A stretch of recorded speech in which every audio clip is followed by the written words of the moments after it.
자, 11학년, 12학년 학생들 AP, IB, HE 공부하느라고 밤새도록 이렇게 열심히 몰두했을 텐데요. AP를 학점으로 인정해주는 학교, 바로 연세대학교인데 등록한 학생들만 아는 AP 학점 인정, 이거 모르면 손해입니다.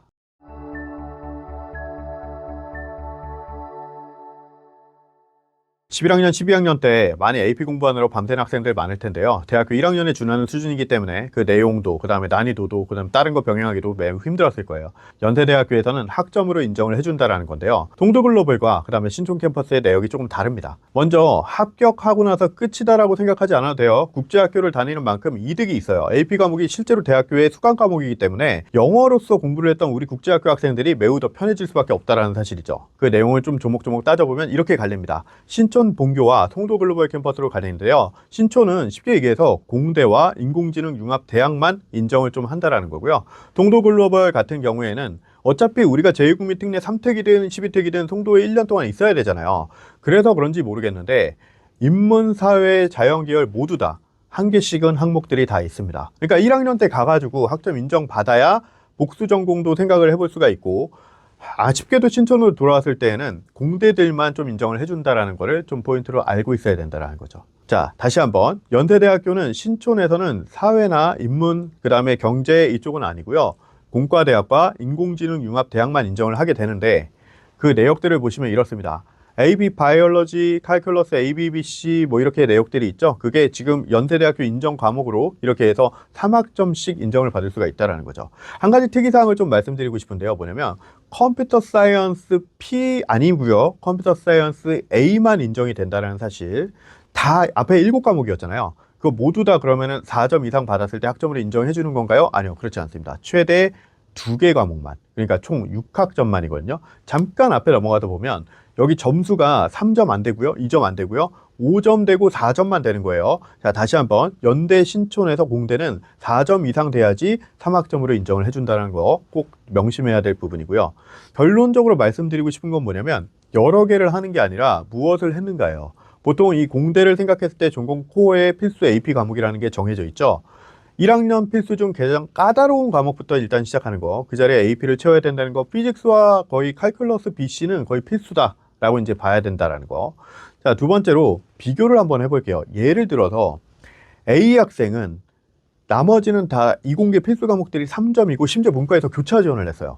그래서 코어 과목인 아까 얘기했던 칼큘러스, 바이오 케미스트리나 이런 것들은 막상 3점이고 다수의 개수는 많지만 4점짜리는 다 인문계 과목이야. 이러면은 이 학점은 학점을 인정받기가 어렵다라는 거죠. 자, 그리고 송도 글로벌 캠퍼스 한번 얘기를 해볼 텐데, 송도 글로벌은 약간 좀 규칙이 다릅니다.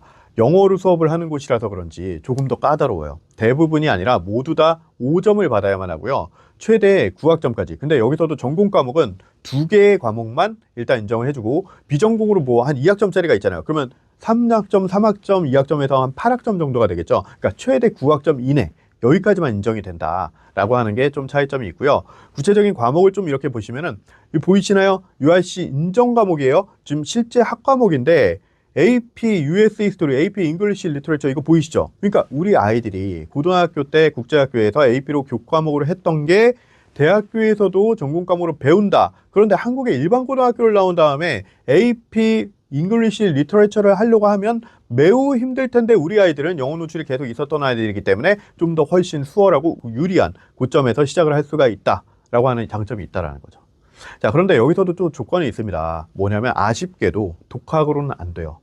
교과목을 고등학교 때 선택해서 이수를 한 과목의 점수, 그 다음에 그걸 취득 인정원을 통해서 받고 고교 성적표까지 제출을 해야 되는, 그러니까 독학 안 된다는 얘기인 거죠. 이 부분이 반드시 좀 알고 가셔야 되는 부분이고요. 자, 그 다음에 제출 시기도 그렇습니다. 보통 학기 시작한 다음에 개강하잖아요. 그 다음에 한 달 내에 제출을 해야 되고 신청을 해야 되는 거예요.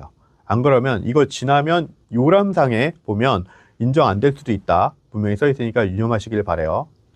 자, 다시 한번 이렇게 정리를 해보면 신촌과 URC의 점수적인 항목에서는 신촌은 의외로 인공지능, 그 다음에 공대였죠, 결국에는. 근데 4점 이상이었을 때 인정, URC는 5점 꼭 받아야지만 인정. 그리고 6학점이냐, 9학점까지 인정해 주냐, 이것도 차이가 있다는 점 꼭 알고 계시면 좋겠고요.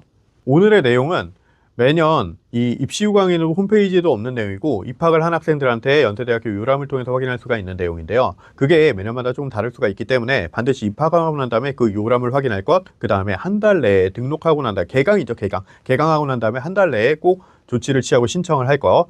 자, 11학년, 12학년 학생들 고생이 많습니다. 항상 밤새도록 학교의 과 준비에, 그 다음에 AP의 실제 시험까지도 굉장히 좀 바쁠 것으로 예상이 되는데 여러분들의 고생이 절대로 헛되지 않고요. 멀리에서 계속 이런 소식을 전달드리면서 응원하고 있도록 하겠습니다. 오늘 영상이 마음에 드셨다면 구독과 좋아요 버튼 눌러주시면 실시간적으로 올라올 때마다 가장 빠르게 찾아보실 수가 있을 겁니다. 감사합니다.